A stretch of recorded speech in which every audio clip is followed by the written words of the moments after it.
Hai guys, sore ini kita akan pelayanan di HKBP Pulau Jahe. Yuk, kita ke sana yuk.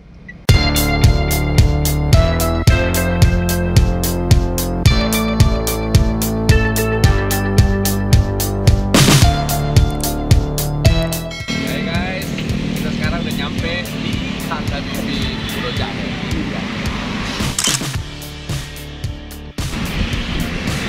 Yuk, ikut ke dalam yuk.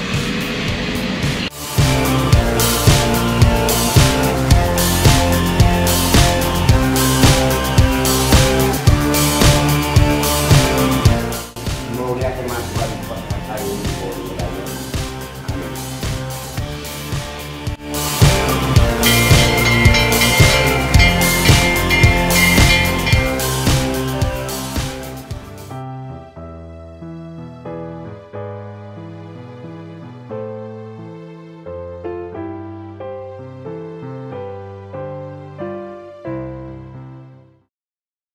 Damai sejahtera Allah yang melampaui segala akal itu kiranya memelihara hati dan pikiran saudara di dalam Kristus Yesus Tuhan kita. Amin. Hai guys, senang sekali kalau sore ini, malam ini kita boleh bersama-sama memasuki satu fase kehidupan dalam ibadah kita. Mulai minggu ini kita memasuki minggu-minggu pasion. Tahu artinya pasion? Jadi kalau dalam istilah gereja, pasion itu bisa macam-macam, dia semangat. Tapi yang dimaksud di sini minggu pasion adalah penderitaan. Jadi kita memasuki seperti menapaktilasi masa-masa penderitaan yang dilalui oleh Yesus Kristus. Mengapa kita harus mengingat pasion, penderitaan? Harusnya bukan penderitaan yang diingat, tapi apa? Ya sukses, kebahagiaan, sukacita itu yang harus diingat. Tapi ini kok malah penderitaan yang diingat. Saudara yang diberkati Tuhan, kita akan melihat nanti apa makna pasion. Mari kita dengarkan firman Tuhan yang diambil dari Yesaya pasal 55 ayat 10 sampai dengan ayat 13. Saya akan bacakan untuk kita. Sebab seperti hujan dan salju turun dari langit dan tidak kembali ke situ, melainkan mengairi bumi dan membuatnya subur dan menumbuhkan tumbuh-tumbuhan, memberikan benih kepada penabur dan roti kepada orang yang mau makan. Demikianlah firmanku yang keluar dari mulutku. Ia tidak akan kembali kepadaku dengan sia-sia, tetapi ia akan melaksanakan apa yang kukehendaki dan akan berhasil dalam apa yang kusuruhkan kepadanya. Sungguh kamu akan berangkat dengan sukacita dan akan dihantarkan dengan damai. Gunung-gunung serta bukit-bukit akan bergembira dan bersorak-sorai di depanmu, dan segala pohon-pohon di padang akan bertepuk tangan. Sebagai ganti semak duri akan tumbuh pohon sanobar, dan sebagai ganti kecubung akan tumbuh pohon morat. Dan itu akan terjadi sebagai kemasyhuran bagi Tuhan, sebagai tanda abadi yang tidak akan lenyap. Demikian firman Tuhan. Saudara yang diberkati Tuhan, penderitaan tidak bisa dihindari. Meski kita berusaha menghindar dari penderitaan, meski kita berusaha menghindar dari kesusahan, tapi faktanya penderitaan tidak bisa dihindari. Makanya Yesus harus menderita. Seandainya penderitaan itu bisa dihindari, Yesus Allah loh, dia akan menghindar dari penderitaan. Tapi dia tidak menghindari penderitaan. Dia justru menghadapi penderitaannya dengan berani. Ada sakit, ada luka, ada kepedihan, ada keperihan, tapi semua itu dihadapi, dan pada akhirnya dia keluar menjadi pemenang. Penderitaan tidak bisa dihindari. Tapi ingat ini ya guys ya, penderitaan tidak identik dengan kesengsaraan. Ada banyak orang sengsara. Begitu dia menderita, dia menjadi orang sengsara. Tapi no way, penderitaan bukan kesengsaraan. Penderitaan itu tidak bisa dihindarkan. Saya tidak bisa menghindar dari penderitaan. Saya akan menghadapi penderitaan sendiri.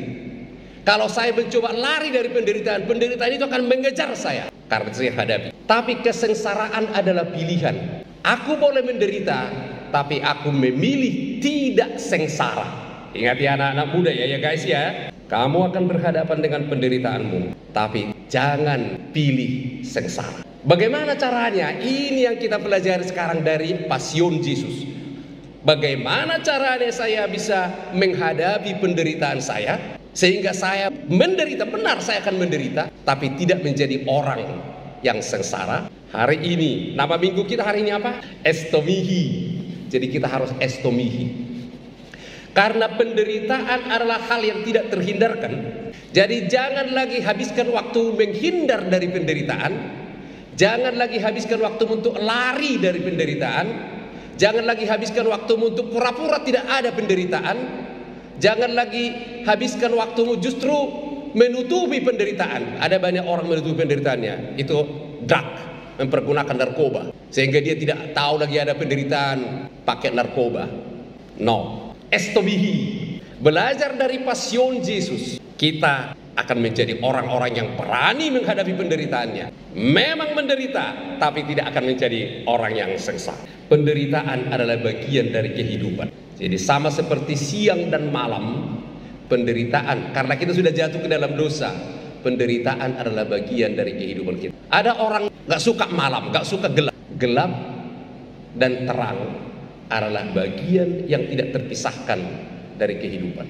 Jadi jangan takut, tapi terima. Itu adalah bagian dari kehidupan saya. Penderitaan. Sekali lagi, saya nggak suka menderita. Siapa yang suka menderita? Tapi suka atau tidak suka, saya akan menghadapi penderitaan saya, pasion saya. Jadi kalau begitu apa yang saya lakukan? Persiapkan dirimu. Gak ada yang bisa lari dari penderitaan. Karena itu persiapkan dirimu dengan sebaik-baiknya agar kamu bisa menghadapi penderitaanmu. Dan setelah melalui proses penderitaan, Anda menjadi orang yang lebih unggul, menjadi orang yang lebih tangguh, menjadi orang yang lebih kuat. Estomihi, engkaulah bukit batuku, pertahananku. Sebab engkaulah bukit batuku dan kubu pertahananku. Siapa? Ya Tuhan. Jadi dalam menghadapi penderitaan itu kita butuh benteng. Ketika kita diserang oleh penderitaan, ada benteng yang melindungi kita sehingga kita tidak dicelakai. Saya kira gambaran yang paling jelas sekarang COVID. Tidak ada orang yang bisa menghindar dari COVID. Gak ada yang bisa. Semua kita bisa kena kapanpun. Tapi bagaimana? Apakah kita lari dari COVID? Apakah kita ngumpet di rumah? Gak kemana-mana? Ada orang yang ngumpet. Tapi ternyata ini cerita-cerita COVID. Dia paling ketat, gak mau kemana-mana, di rumah aja. Tapi begitu keluar sekali, langsung papar COVID. Jadi kita gak bisa bersembunyi dari penderitaan. Apa yang salah? Hadapi penderitaanmu. Kita tidak bisa bersembunyi dari COVID. Hadapi COVID-mu. Bagaimana caranya? Vaksin. Jadi supaya kita bisa menghadapi COVID-nya, walau sudah COVID kita bisa tetap terpapar, tapi tidak berbahaya lagi. Jadi sekarang bagaimana kamu menghadapi penderitaanmu? Kamu harus divaksin. Vaksinnya bukan seperti Zeneca atau Sinovac atau Pfizer, bukan seperti itu vaksinnya. Estomihi nama vaksinnya. Apa dari Estomihi? Sebab engkaulah bukit batuku, bukit pertahananku. Jadi Tuhanlah vaksin kita. Darah Yesus Kristus yang memvaksinasi kita sehingga kita bisa menghadapi penderitaan kita tanpa harus bahaya. Tetap kita bisa menderita, tapi penderitaan tidak akan mengalahkan kita. Penderitaan tidak akan melumpuhkan kita, tapi justru sebaliknya, penderitaan itu akan membuat kita menjadi lebih tangguh. Pribadi-pribadi yang unggul.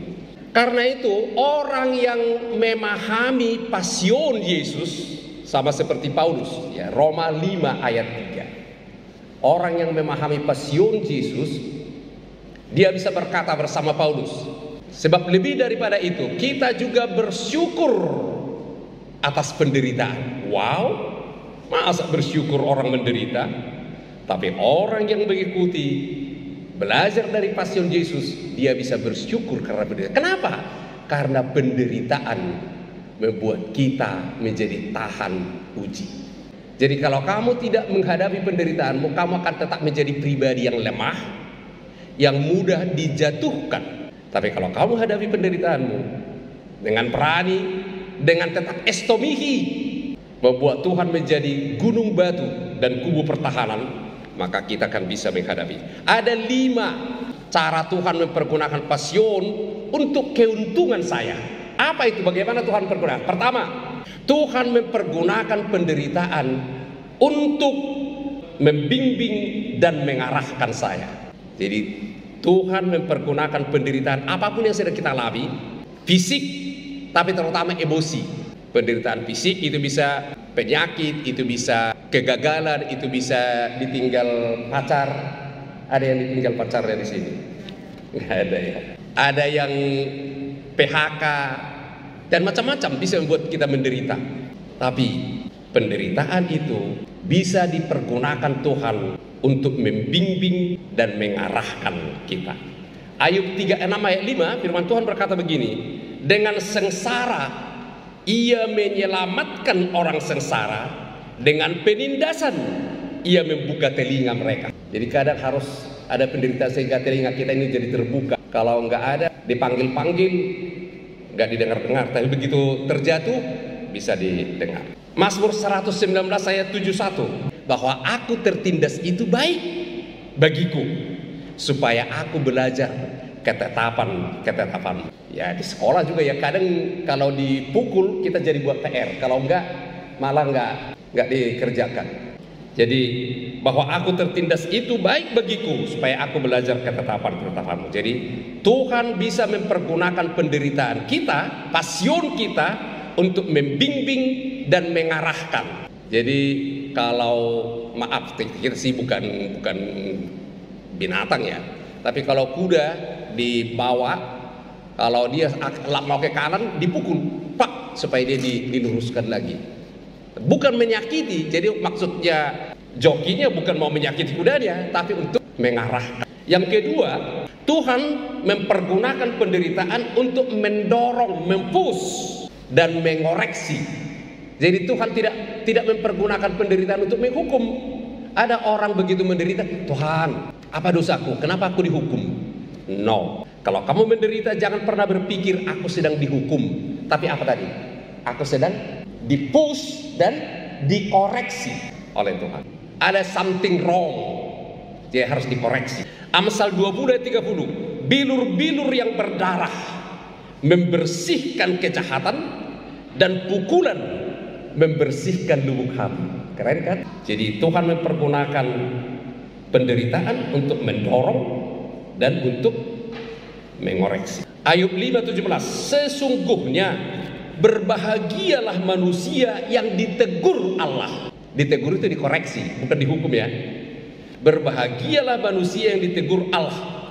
Sebab itu janganlah engkau menolak didikan yang maha kuasa. Itu yang kedua. Yang ketiga, Tuhan bisa mempergunakan pasion kita menguji, mengukur, dan memeriksa karaktermu. Jadi karakter itu hanya teruji dengan baik melalui penderitaan. Karakter emas, apakah dia murni? Itu tidak bisa kita ketahui kemurnian emas hanya dengan dielus-elus, disayang-sayang. Diapain untuk mengetahui kemurnian emas? Diapain? Bukan dipukul. Siapa yang tahu diapain untuk mengetahui kemurnian emas? Dibakar sampai meleleh, lalu ketahuanlah dia emas murni atau tidak. Jadi dibakar, meleleh dia jadi cairan.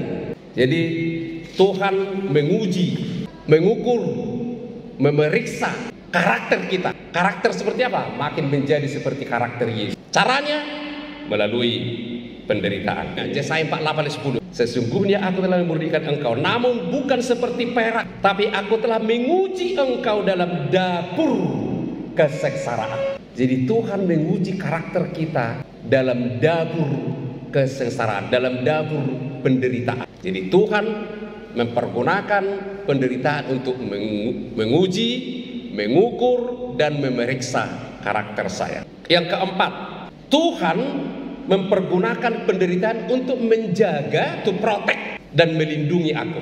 Tuhan mempergunakan penderitaan menjaga. Jadi bukan menghukum, bukan menyakiti, tapi justru Tuhan bisa mempergunakan penderitaan, pasion kita untuk menjaga dan melindungi kita. Itu sama seperti pengalaman Yusuf dengan saudara-saudaranya. Saudara-saudaranya telah membuat Yusuf menderita, tapi Yusuf tidak sengsara. Nah ini ya, penderitaan tidak terhindarkan, tapi kesengsaraan adalah pilihan. Betapa sakitnya, tahu ya, udah belajar sini kan? Betapa sakitnya Yusuf dibuat oleh saudara-saudaranya, tapi Yusuf tidak menderita. Yusuf tidak sengsara, dia menolak sengsara, tapi dia mempergunakan penderitaannya menjadi pribadi yang lebih tangguh, yang lebih hebat. Akhirnya dia bisa menjadi raja di Mesir. Ini pernyataan Yusuf. Memang kamu telah mereka-rekakan yang jahat terhadap aku, tetapi Allah telah mereka-rekakannya untuk kebaikan, dengan maksud melakukan seperti itu yang terjadi sekarang, yakni memelihara hidup suatu bangsa yang besar. Jadi penderitaan Yusuf telah dipergunakan Tuhan untuk melindungi, menjaga dan melindungi Israel. Yusuf tidak mengerti awalnya, saudara-saudaranya juga mengerti, malah mereka ketakutan. Tapi penderitaan Yusuf telah dipergunakan oleh Tuhan untuk menjaga, melindungi Yusuf dan saudara-saudara Bapak. Yang kelima, Tuhan mempergunakan penderitaan menjadi bagian dari proses pertumbuhan, growing. Bagaimana kita growing? Growing seperti apa? Growing to be more like Jesus. Jadi kita bertumbuh makin menjadi seperti Yesus. Bagaimana kalau kita menderita, mengalami penderitaan itu dipakai oleh Tuhan menjadi bagian dari proses pertumbuhan kita, menjadi bagian dari proses penyempurnaan kita. Saudara-saudara, jadi ada 5 manfaat dari penderitaan. Makanya kita belajar pasion Yesus. Nah, kalau begitu, pasion tidak terhindarkan, pasion bermanfaat. Apa yang harus kita lakukan? Apa yang harus kita persiapkan supaya pasion itu, penderitaan yang akan kita hadapi masing-masing, menjadi penderitaan yang bermanfaat bagi kita? Estomihi, engkaulah bukit batuku dan kubu pertahananku. Dari Mazmur 31 ayat 3. Saudara-saudara yang diberkati Tuhan, tadi dalam epistel kita, masih ingat epistel? Tentang apa itu? Benih yang ditaburkan dalam 4 macam firman. Dalam teks kita tadi, seperti hujan, seperti salju yang turun ke bumi, tidak akan pulang begitu saja. Dia akan menyuburkan tanah dan membuat tumbuh-tumbuhan bertumbuh berbuah. Demikianlah firmanku. Jadi kalau Tuhan menjadi gunung batu dan benteng pertahanan, gak bisa Tuhan lindungi aku. Ini kita sering salah kaprah. Lindungi aku Tuhan katanya. Seperti ada Tuhan yang langsung hadir di depan kita. No, bukan seperti itu. Kadang seperti itu kita gak paham. Tapi yang jelas Tuhan melindungi kita melalui firman-Nya. Estomihi. Jadi kita harus berpegang kepada firman Tuhan. Itu yang menjadi batu pertahanan kita, kubu pertahanan kita, benteng pertahanan kita, bukit batu, gunung batu pertahanan kita. Tadi firman-Mu pelita bagi kakiku, terang bagi jalanku. Jadi firman Tuhan itu menjadi kubu kita. Lindungi aku Tuhan, tapi dia gak pernah baca firman. Ayo ya. Kalau bilang engkaulah kubu pertahananku, itu berarti aku selalu mengandalkan firman Tuhan. Bagaimana saya bisa mengandalkan firman Tuhan? Ada 4 jenis tanah. Tanah jalan, di jalan itu benih itu firman itu jatuh di jalanan, nggak bisa tumbuh, malah dimakan burung-burung atau dipijak orang. Ada tanah batu-batu, ada sedikit tanah di atasnya, tapi batu di bawahnya, tumbuh sebentar, tapi begitu matahari panas, terik, layu, nggak jadi. Ada tanah yang semak-semak belukar, tumbuh benihnya, tapi dijepit oleh semak belukarnya, nggak jadi dia berbuah. Ada tanah yang keempat, tanah apa? Tanah yang subur. Di situ firman itu berbuah. Berapa buahnya? 100 kali lipat, 60 kali lipat, 30 kali lipat. Jadi kalau aku berkata estomihi, engkaulah bukit batu pertahananku, itu apa? Aku pegang firman Tuhan. Aku mengandalkan firman Tuhan. Kenapa? Karena firman itu adalah pelita di jalan, terang bagi kakiku. Jadi andalkan firman Tuhan. Ini adalah alat pertahanan paling utama yang harus kita miliki agar kita bisa menghadapi passion kita masing-masing. Sekarang sih nggak pakai seperti itu lagi. Kalau zaman perang waktu pakai lembing, pakai panah, ada namanya tameng ya. Jadi kalau sekarang anti huru hara. Jadi yang dipegang oleh polisi. Jadi kalau dia dilempar nggak kena ke badannya. Ya.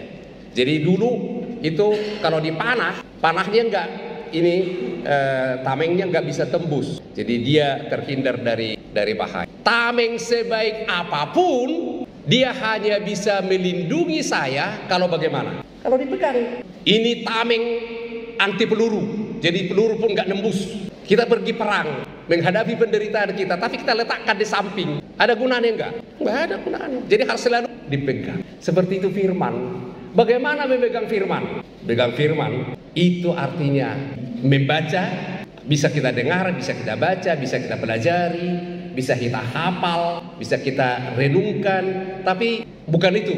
Kita lakukan, menjadi pelaku firman Tuhan. Jadi kalau aku berkata, engkaulah bukit batuku, Tuhan adalah bukit batuku, berarti apa? Aku selalu melakukan firman. Jadi adik-adik, guys, saudara-saudara yang diberkati Tuhan, amang ina, saya berharap ya, kalau kalian serius, saya akan menghadapi penderitaan saya, belajar dari passion Yesus, supaya kita bisa menghadapi penderitaan. Bukan untuk keuntunganku. Tapi kalau kamu dengar, kamu pahami, kamu lakukan, kamu yang menjadi orang yang tangguh, yang bisa menghadapi passionmu masing-masing. Seperti Yesus yang menang menghadapi passionnya. Yesus tidak lari, Yesus tidak menghindar, tapi dia menghadapinya. Dia bisa hadapi karena dia telah dibentengi. Dia membentengi dirinya dengan baik. Pertama dengan estomihi. Tuhan adalah bukit batu, kubu pertahanan. Saudara-saudara yang diberkati Tuhan, minggu depan kita akan lihat yang kedua, apa yang harus saya lakukan supaya saya bisa menghadapi passionku dengan baik lagi. Saya belajar passion Yesus. Melalui khotbah-khotbah yang kita dengarkan dalam masa-masa passion, kita makin mampu bertumbuh menghadapi passion kita. Sehingga tidak ada lagi yang sedikit-sedikit nangis, sedikit-sedikit ngambek, sedikit-sedikit putus asa. Oh no, orang yang berani menghadapi passionnya, itulah yang menjadi pribadi yang unggul, yang tangguh, yang bertumbuh menjadi yang terbaik, makin menjadi seperti Yesus. Tuhan Yesus memberkati kita, Tuhan Yesus menjagamu, melindungimu, Tuhan Yesus membuka hati dan pikiranmu untuk boleh dengarkan firman-Nya dan melakukannya. Karena hanya dengan melakukan firman Tuhan, kita dibentengi dengan sangat baik menghadapi passion kita masing-masing. Dalam nama Yesus, amin. Terima kasih Tuhan Yesus untuk firman-Mu yang luar biasa, yang telah menyapa, meneguhkan dan menguatkan kami. Terima kasih Tuhan. Selama ini kami lebih cenderung melarikan diri, menutup diri, menghindar dari penderitaan kami. Tapi Tuhan, belajar dari passion-Mu, kami tidak harus melarikan diri dari penderitaan, tapi kami bersama dengan Yesus yang telah melalui passion-Nya dan telah memenangkan passion-Nya.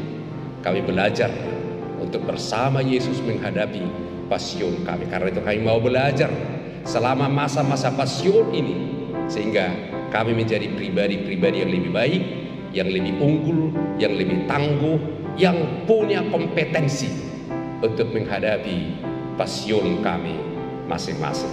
Tuhan, Kau melihat anak-anak-Mu ini pada umumnya yang masih muda-muda belia.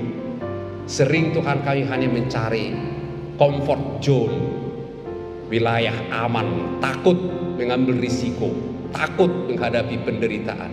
Tuhan, ajar anak-anak-Mu ini memang jangan pernah cari-cari penderitaan, tapi tidak akan pernah lari kalau berhadapan dengan penderitaan. Biarlah Roh Kudus-Mu yang meneguhkan, menguatkan anak-anakku ini terus belajar kepada Yesus, terus estomihi, mendengar, dan menjadi pelaku firman-Mu. Dalam nama Yesus, kami juga berdoa untuk orang-orang sakit yang sekarang masih terpapar COVID. Pendeta kami sekeluarga, juga yang tidak bisa kami sebutkan satu persatu, ya Tuhan. Kami bersyukur Engkau sedang melawatnya. Engkau telah memvaksinasi mereka dengan darah kudus-Mu, sehingga COVID itu, virus itu, atau penyakit apapun tidak akan membahayakan mereka. Justru masa-masa mengalami sakit penyakit itu, mereka akan semakin melihat ada Allah yang menjadi benteng, bukit batu, dan kubu pertahanan yang melindungi, memberkati mereka. Terima kasih Tuhan Yesus. Dalam nama-Mu kami telah berdoa, bersyukur, dan berserah. Amin. Pulanglah dengan sejahtera dan terimalah berkat Tuhan. Tuhan memberkati engkau dan melindungi engkau. Tuhan menyinari engkau dengan wajah-Nya dan memberikan engkau kasih karunia. Tuhan menghadapkan wajah-Nya kepadamu dan memberikan engkau damai sejahtera.